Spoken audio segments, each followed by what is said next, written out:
Com es deia, canviem de tema. Del teatre passem al món animal i ens anem a conèixer a una jove parella de lleons d'Angola. I per això comptem, com cada setmana, amb Pepa Crespo. Molt bona nit, Pepa.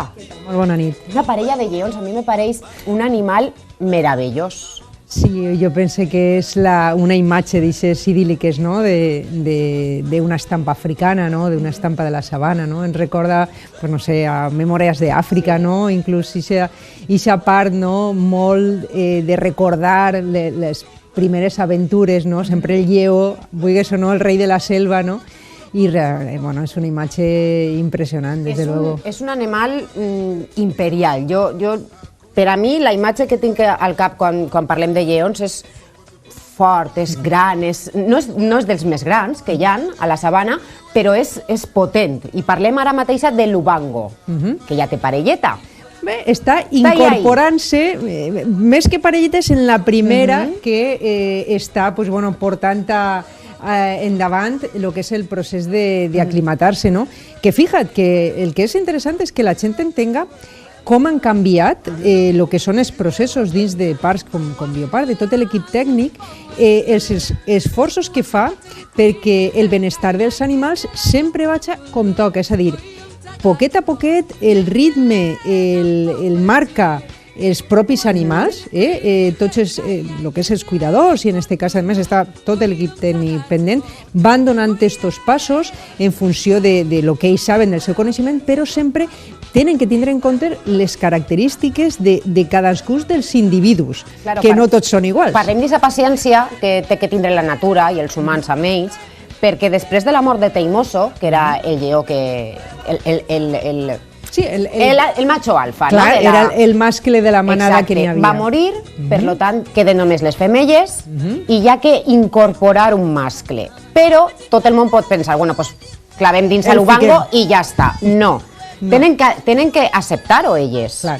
I fíjate, a més, és que és exactament el que tu estàs dient, no? Que moltes vegades pensem, bueno, pues que porten el mascle i ja està, i arriben ahí, se'ls explica que, escolta, aquest és el nou lleó i ja està. I no és així, en absolut. Fíjate, perquè estem parlant d'un grup de femelles que a més està completament consolidat, en dos femelles adultes, que són de 15 i 12 anys, les altres que ja són, les altres dos nascudes ja a Bioparc, que tenen 9 i 5 anys, és a dir, és un grup perfectament cohesionat que inclús, fixa't que canvia en funció també de com van creixent, no? Les que varen néixer així, no? Aleshores, això, a més, un grup de femelles, de lleons, estem parlant que no són formiguetes. En absolut, no? I que marquen perfectament el que han de fer, no? Inclús, a més, que hem d'explicar que el rol que tenen les femelles en la natura moltes vegades també és diferent al que pensem, no? O sigui, sembla com que és el mascle el que caça, el que tal... No, això no és així. Són elles. O sigui, elles són les que principalment fan la caceria, són elles les que s'estructuren, les que cuiden els cadells. O sigui, el pes, així, n'hi ha que dir-ho i n'hi ha que reivindicar-ho, que és el de les femelles. Pepa, una pregunta, curiositat meua i m'imagino que dels telespectadors. Mor el macho alfa, mor el lleó, queden només femelles. Quan se queden només elles, també agarra el mando una d'elles? Sí, clar, és normal, o sigui, n'hi ha una que sempre va portar l'organització del grup, no? I en aquest cas també és aixina, no? I a més, fixa't, que a l'hora d'incorporar a l'Ubango, al nou mascle, que a més és d'una subespècie, que és d'Angola, i va vindre, de fet, d'ací no res va fer un any, perquè va arribar just quan començava tot el tema de la pandèmia, va arribar en març de l'any passat, del Zoològic de Lisboa. Quan arriba a l'Ubango, n'hi ha que mirar primer en quina d'elles va poder anar fent-se els passos a seguir per a incorporar-lo. Tot això ha portat un procés de tots aquests mesos, dins el que són els recintes interiors estan organitzats per a poder treballar d'esta manera tant dins com fora. En els recintes interiors l'Ubango ha anat coneguent al llarg dels mesos una a una a cada una de les femelles. Després inclús ha estat en totes i ara això n'hi ha que traslladar-ho al recinte exterior.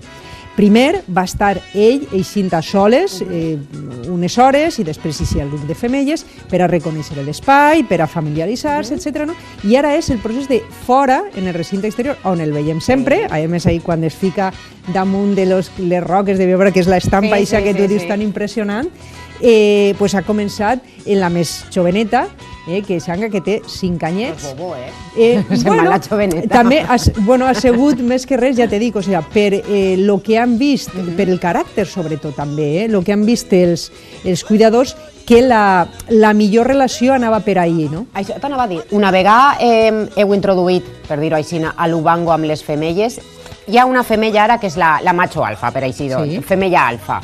Una vegada arriba l'ubango i agarra el mando, ¿no?, de la manada, elles saben que tenen que recular, per dir-ho així, o poden rebutjar-lo? Poden rebutjar-lo, ahí està, o sigui, per això te dic que n'hi ha que fer-ho molt bé per a que no existisca i se rebuig. Per això és incorporar-lo a poc. Sobretot se trata de que, fíjate, en això seria també com a les persones. Quan tu rebutges algo és quan veus que pot ser un perill, m'entens? O sigui, en el moment ja pues, veuen que no n'hi ha un perill, que no n'hi ha ningú problema, que és un mascle que va a incorporar-se al grup, etc. Pues les coses, de fet, estan anant molt bé. O sigui, vull dir que no és que, de moment, la veritat és que la cosa va a espai, perquè per a moltes persones poden dir, ostres, és que fa un any... Sí, és que n'hi ha que tindre aquesta presència, però això no vol dir que no vaig bé. O sigui, va bé, però va com toca, poquet a poquet. Poquet a poquet ja esperem que tinguin... Bé, xiquets, a veure, al final seria important des del punt de vista que estem parlant dels lleons, que també, fíjate, o sigui, que quan parlem de... Sempre, quasi cada setmana, tenim que parar de parlar d'espècies en perill d'extinció, malauradament, però és així.